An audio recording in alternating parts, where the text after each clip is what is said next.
페이스북 같은 데 보게 되면 그런 그 콘텐츠가 올라오긴 합니다. 어떤 것이냐면 오늘도 제가 이제 그것을 보면서 좀 가슴이 먹먹해졌는데 2013년에 제가 아버지의 사진에 그 시를 썼던 것이 이제 매달 아버님 다니시는 교회 주보 회보에 올라갔었는데 그 회보 사진을 제가 2013년에 올렸었습니다. 4월 꽃에 대한 얘기인데 그것이 다시 올라오면서 2013년에 이런 일이 있었습니다라고 이야기를 하는 걸 보면서 야, 정말 오랜 동안 참 많이 했구나라는 생각을 했습니다. 10년이 한 넘었던 거로 기억이 나는데 그렇게 되면은 1년에 12편만 하더라도 120편이 넘는 시니까 상당한 양입니다. 그러면서 지금 상은 예전에는 그랬었는데 요새는 몇 달 동안 최근에는 시 한 편 쓰지 못하고 있구나라는 생각도 들고 아버지 생각도 났습니다. 그런 것 같습니다. 어떤 때 내가 그때 무엇을 했을까라는 생각이 들 때가 있습니다. 또는 한 10년 전, 20년쯤에 내가 지금의 시점 속에서 다른 선택을 했다면 나는 어떤 삶을 살았을까라는 생각이 들 때도 있을지 모릅니다. 이제 곧 부활절입니다. 요새는 사순절이라고 하죠. 사순절, 고난주간, 부활주일 때 우리 성도님들은 어떻게 보내셨습니까? 그것이 작년, 재작년, 10년 전에 또 지금까지 신앙생활을 하면서 우리는 어떤 모습으로 이 부활절을 맞이하고 계십니까? 그 부활절을 어떻게 맞이하느냐에 따라서 또 사람들의 모습은 좀 달라질 수도 있을 것 같습니다. 부활절 때는 좀 덜하지만 성탄절 같은 때는 전 성탄절 설교를 할 때마다 그런 얘기를 가끔 합니다. 어떤 곳에서는 이렇게 예배를 드리지만 또 어떤 곳은 요새 말 많은 그 클럽 같은 데나 여러 가지 술집에서 그냥 밤새 놀다가 저희들이 이렇게 예배 드릴 때쯤 됐을 때는 그저 그냥 밤새 그냥 그 피곤함으로 인해서 그냥 그 세상 모르고 자는 이들도 있습니다. 사람은 각기 어떤 순간과 시기 속에서 다른 선택을 하며 살아갑니다. 제가 굳이 이 부활절의 그때라는 제목을 한번 잡아본 것은 바로 그런 연유입니다. 우리가 매번 맞이하는 부활절이지만 과연 이때 우리는 이 부활절을 어떻게 맞이하고 행동하느냐라는 것입니다. 결국 그것은 작은 일들 같지만 그러한 시기를, 그러한 절기를 또 부활절 아니더라도 매일매일의 삶에 있어서 그때에 내가 어떤 삶을, 어떤 행동을, 어떤 태도에 취하느냐에 따라서 우리들의 인생은 달라지고 우리들의 삶은 달라질 수 있을 것입니다. 오늘 저희들 이 시점 속에서 이 부활절을 어떻게 맞이해야 될지를 오늘 본문을 통해서 살펴봄을 통해서 우리가 이 부활절과 고난주간의 기간을 어떻게 보낼지를 잠시 묵상해 보았으면 합니다. 오늘은 크게 두 가지 사건이 나타나고 있습니다. 그 두 가지 사건은 어떤 것입니까? 우리들이 잘 아는 사건이죠. 한 여자가 매우 귀한 향유 한 옥합을 가지고 나와서 예수님의 머리에 붓는 장면이 등장을 합니다. 그로 인한 논란도 등장을 합니다. 그리고 또한 어떤 사건이 등장을 합니까? 그리고 가룟 유다가 그 시점 속에서 대제사장들의 무리에 가서 예수님을 팔 것에 대한 협상을 하는 장면이 등장을 합니다. 똑같은 시기지만 서로 다른 사건이 벌어집니다. 특별히 오늘 본문은 이렇게 얘기합니다. 6절에서 예수께서 베다니 나병 환자 시몬의 집에 계실 때라고 되어 있습니다. 그때는 아니지만 어떤 일이 벌어지는 시점인 것을 보여주고 있죠. 그런데 이때는 또한 어떤 때입니까? 1절, 2절을 보게 되면 이렇게 나갑니다. 예수께서 이 말씀을 다 마치시고 제자들에게 이르시되 너희가 아는 바와 같이 이틀이 지나면 유월절이라 인자가 십자가에 못 박히기 위하여 팔릴이라 하시더라고 얘기합니다. 곧 주님께서는 제자들에게 어떤 것을 얘기하셨습니까? 바로 이 유월절이 곧 닥치면 바로 너희가 믿고 있는, 의지하는, 너희가 지도자라고 말하는 내가, 예수 그리스도가 곧 십자가에 못 박히기 위하여 팔릴 것이라고 이미 얘기하셨다라는 것입니다. 그 사건 이후에 지금 이 한 여자의 옥합 사건이 벌어집니다. 그러기에 이 사건은 아주 단순한 사건이 결코 아닙니다. 이미 제자들에게 주지시켰음에도 불구하고 정말 예전에 있었던 많은 날들과는 다른 때이고 다른 시기임을 제자들이 눈치 못 채고 있는 사건입니다. 또한 본문은 이렇게 얘기를 합니다. 3절에 바로 그렇게 얘기했던 그 시점에 그때라고 얘기합니다. 그리고 이들이 어떠했습니까? 대상들과 백성의 장로들이 가야바라 하는 대상의 관정에 모여 예수를 흉계로 잡아 죽이려고 의논하되라고 되어 있습니다. 예수 그리스도께서 예견하셨던 것처럼 이들이 그렇게 행동하고 있다라는 것입니다. 자, 그러면 한번 생각을 보시기 바랍니다. 대지상들과 백성의 장로들이 예수님께서 얘기하신 이 1, 2절의 상황을 그 말씀을 들으셨습니까? 못 들었습니다. 그죠? 제자들에게 하신 말씀이에요. 그런데 그 시점 속에서 이들은 그들이 예수님의 말씀을 듣고 내가 이제 예수님 말씀대로 실천해야겠다라는 것이 아니라 그들이 행한 악행이 주께서 예언하셨던 대로 그것이 진행되어지고 있는 도구로 사용되어지고 있음을 보여줍니다. 그들이 악한 마음으로 말이죠. 또한 본문을 보게 되면 3절에서는 방금 얘기하셨던 그때라고 등장을 하고 있고 4절에서는 그때 14절입니다. 그때 12 중에 하나인 가룟 유다라는 자가 와서 대상들에 가서 말하되라고 되어 있습니다. 바로 팔 준비를 하는 거죠.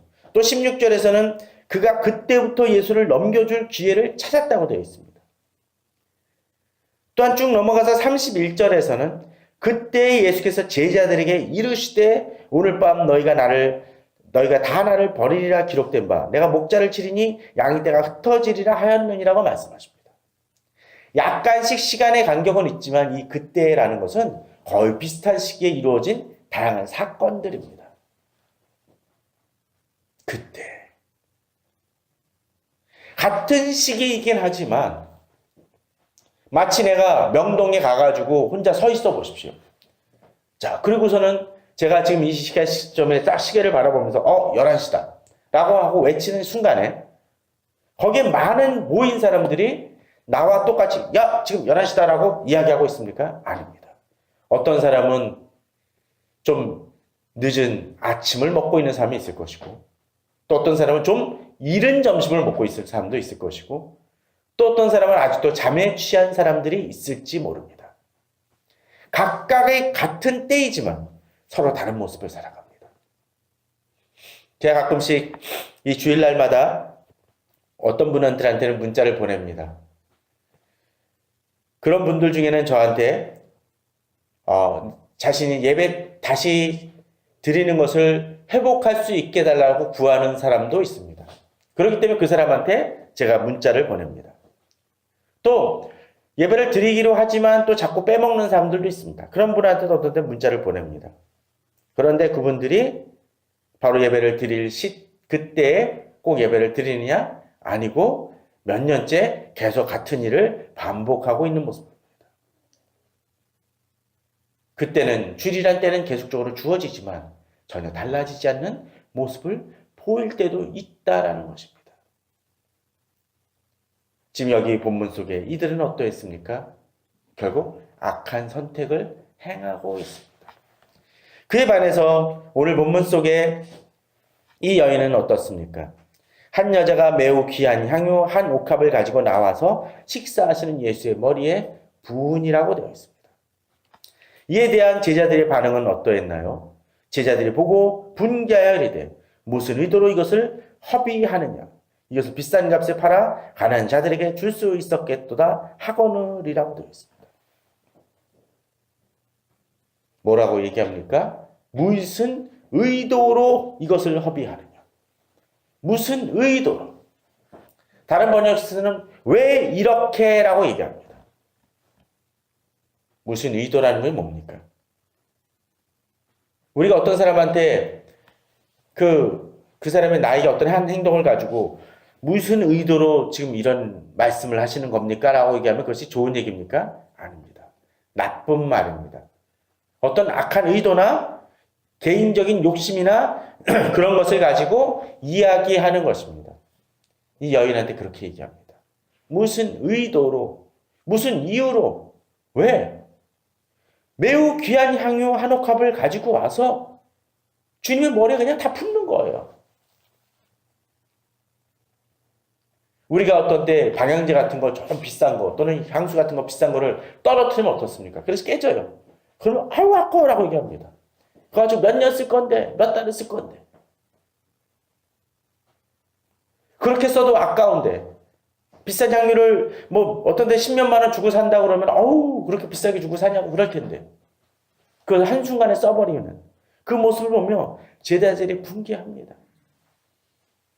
그런데 우리 한번 그런 생각을 해보시기 바랍니다. 무슨 의도로 이것을 허비하느냐 했었을 때 이 여인에게 있어서 무슨 의도가 있습니까? 없습니다. 이 여인을 주께서 칭찬하신 것을 생각을 한다면 이 여인은 그저 주님 앞에 순수히 드리길 원했다라는 것입니다. 그것이 사랑입니다, 사실은. 사랑하는 사람에게 꽃 100만 송이까지는 아니더라도 100송이 이렇게 갖다 드리는 사람이 있다면 미쳤어라고 얘기할 수는 있을지 모르지만 사실은 그 사람에게서는 그것이 그냥 사랑의 행위일 수 있습니다. 이벤트 하는 것도 사랑의 행위일 수 있습니다. 왜? 사랑하기 때문에. 또 어떤 때 우리들이 어떤 것을 위해서 행사하고 좋은 선물을 드리는 것도 사랑하기 때문입니다. 꼭 의도가 있는 것이 아닐 수 있습니다. 사랑은 어떤 때 그렇습니다. 이 여인은 주님께 드리기 위해서 정말 그냥 순수한 마음으로 나아갑니다. 근데 제자들은 그러죠. 무슨 의도로. 근데 저는 이 구절을 보면서 갑자기 그런 생각이 들었습니다. 무슨 의도로 이것을 허비하느냐라고 하면서 이 여인을 비난을 하죠. 이것을 비싼 값에 팔아 가난한 자들에게 줄 수 있었겠도다 하거늘. 그런데 여인이 그렇게 행하건 안 하건 간에 제자들에게 모인 무리들에게 어떤 도움이라든가 이익이라든가 마이너스를 행합니까? 그런 게 전혀 없습니다. 단순히 이 여인이 갖고 있는 것을 가지고 행했을 뿐입니다. 어떤 때 우리는 이런 비슷한 얘기들을 종종 교회에서나 주변 성도들한테 들을 때가 있습니다. 어느 권사님이, 집사님이 남들 행하는 것보다 더 열심히 일하거나 그러면은 그렇습니다. 어떤 분은 아유 오지랖이 저 권사님은 너무 넓어요. 아니 저분 자신이 저렇게 하면 내가 어떻게 돼요? 라고 얘기합니다. 근데 그분이 그렇게 더 한다고 해서 당신들 나보다 더 하라고 얘기하는 것이 아닙니다. 그냥 하시는 겁니다. 왜? 사랑하기 때문에. 물론 그걸 안 한다고 해서 사랑하지 않는다는 의미도 아닙니다. 단순히 그것이 그분의 표현일 뿐입니다.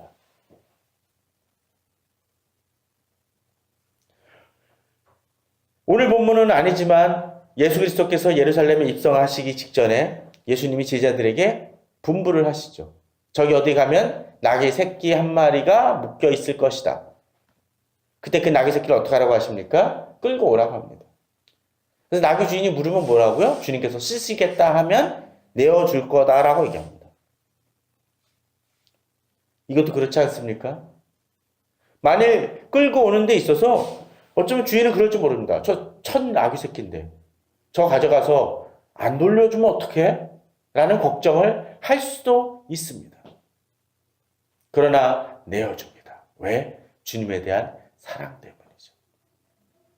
사랑이란 그런 것입니다. 주께 드리는 것은 그런 것입니다. 그런데 세상은 그런 사랑을 왜곡합니다. 무슨 의도냐고 따지고 그것을 헐뜯습니다. 자신에게 드리라고 하는 것은 아님에도 불구하고 그렇게 얘기합니다. 저는 혹시나 가끔씩 우리 자신이 그럴 수 있다라고 생각이 되어집니다. 어떤 사람이 손을 들고 찬양을 하면 저 사람은 괜히 튀게 해. 자신이 안 하면 되죠. 어떤 사람에게서는 그것은 사랑의 표현이고 그 사람의 독특한 표현입니다. 너무나 사랑해서 이렇게라도 표현하고 싶다면 그것을 우리는 귀하게 여기고 감사해야 됩니다. 그런데 그런 그 사랑이 어떠했습니까? 주님은 주님의 장례를 준비한 것이라고 이야기하십니다. 어떻게 그렇습니까? 사실 한번 생각을 해보십시오. 저는 이 여인이 1, 2절에 주님께서 이제 십자가에 못 박히실 것이다 라고 얘기했던 것을 안 들었을 가능성이 높다라고 생각이 되어집니다. 제자들에게 한 것이기 때문에. 물론 들었을 수도 있겠죠. 그러나 어찌됐거나 이 여인은 그것과 상관없이 많이 몰랐다면 그저 주님께 드리는 사랑의 표현인데 그것이 이제 어떻게 됩니까? 10절에서 얘기하면 예수께서 아시고 그대에게 이르시되 너희가 어째 이 여자를 괴롭게 하느냐? 그가 내게 좋은 일을 하였느니라고 되어 있습니다. 이 여인의 그 행위가 더 의미가 있는 것이 무엇입니까? 바로 그때 했기 때문에 그렇습니다. 예수 그리스도께서 십자가에 달리기 직전에 그것을 준비하는 그 시점 속에서 그것을 예비한 결과가 되었다는 것입니다. 물론 다시 얘기하지만 이 여인은 그것을 알지 못했을 가능성이 있습니다. 서로가 알았다 할지라도 정말로 어떻게 벌어질지에 대한 아주 추상적인 생각을 가졌을 것입니다. 그러나 그럼에도 불구하고 이 여인의 드림은 주께서 귀하게 받으시는 정말로 좋은 일이 되는 것입니다. 제가 이 얘기를 드리는 이유 중에 하나는 이러한 사랑의 표현이 비록 내가 알지 못했다 할지라도 어떤 때 주의를 이루는데 중요한 역할을 할 수 있다라는 것입니다. 그러기에 주께 드리는 모든 것들은 귀한 것입니다. 전 그렇다고 지금 뭐 집을 팔고 뭐하고 헌금을 드리라는 얘기를 하는 것이 아닙니다. 그 사랑의 표현만큼은 잊지 말라는 것입니다. 헌신도 마찬가지입니다. 비록 그렇게 드리는 것이 제자들이 보고 분개할 정도의 비난을 받을 때도 있고 오해를 받을 때도 있을지 모릅니다. 그러나 주께 기도하고 주께 헌신하고 주를 사랑하는 그 표현은 귀하고 누가 흠양하십니까? 하나님이 흠양하십니다. 그러기에 그 노력을 놓치지 마십시오. 어떤 때 내게 상급으로 돌아오지 않는다 할지라도 당장 주께 드릴 때 또 내가 알지 못하고 드릴 때에도 하나님은 그것을 사용하셔서 놀라운 일들을 이루시고 또 내가 드리는 그 예물이 주님의 때를 이루는 도구로서 사용될 수 있음을 우리는 알아야 될 것입니다. 근데 저는 이 구절을 좀 더 묵상해 봅니다. 제자들이 보고 분개하여 이르되 무슨 의도로 이것을 허비하느냐. 어떤 때 드리지 않는 이들은 이렇게 얘기합니다. 그리고 평가하고 판단합니다.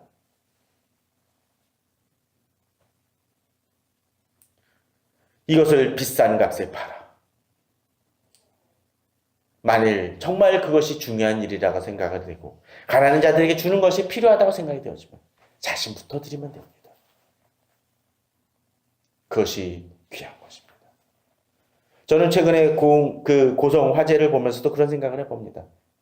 어떤 사람들은 거기에 이상한 댓글을 달기도 많이 합니다. 수고한 사람들에게 여러 가지 평가와 판단을 내립니다. 이걸 이렇게 좀 더 섰으면 하고. 그런데 그 사람들이 과연 그렇다고 해서 고성에 가서 잔 불탄 나무라도 치우느냐? 그건 아닐 것입니다. 중요한 건 뭡니까? 나아가는 것입니다. 그런데 오늘 본문을 보면 또 다른 그때를에서 행동하는 또 다른 사람을 바라봅니다. 오늘 8절, 9절은 아주 중요한 사실을 또한 의미를 주고 있습니다. 제자들이 보고 분개하여 이르되 이 제자들이라는 구절을 다른 본문에 보게 되면 좀 다르게 얘기하긴 합니다. 요한복음 12장에 보면 마리아는 지극히 비싼 향유 곧 순전한 나드 한 근을 가져다가 여러 복음서에 나오긴 하지만 약간씩 표현이 다르기도 합니다. 아마도 이것을 붓는 사람을 여기서는 발에 붓는다고 했지만 아마도 머리에 부은 게 발로 내려갔는지 그건 잘 모릅니다. 아니면 두 가지 사건이 있을 수도 있습니다.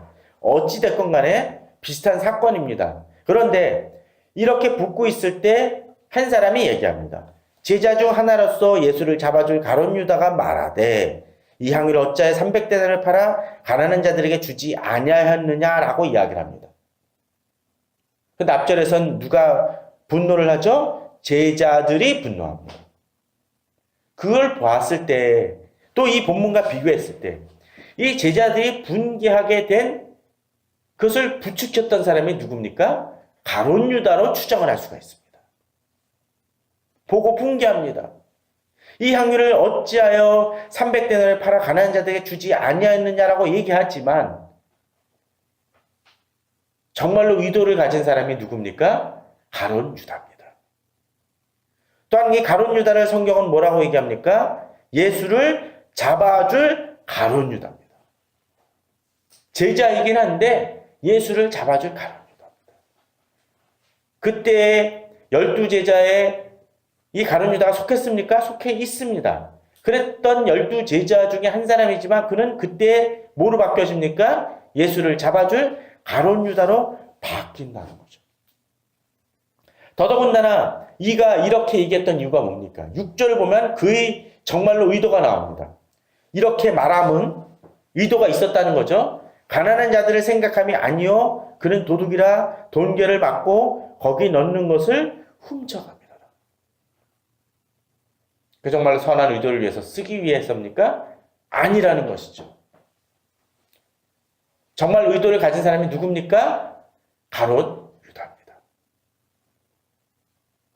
그리고 그 가룟 유다는 뭐합니까? 돈괴를 맡아서 빼돌리는 횡령의 일을 행합니다.